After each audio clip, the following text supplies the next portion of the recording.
قرية عكو، وهي قرية كردية تتبع إداريا لمحافظة اللاذقية ناحية كنسبة. عدد سكانها يتراوح ما بين 7 إلى 9,000 نسمة، كلهم كرد، لكنهم فقدوا لغتهم الكردية منذ نهاية العهد العثماني.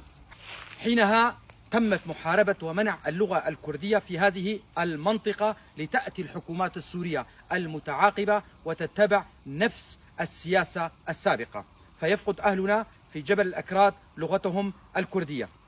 يعمل الأهالي بالزراعة وتربية المواشي.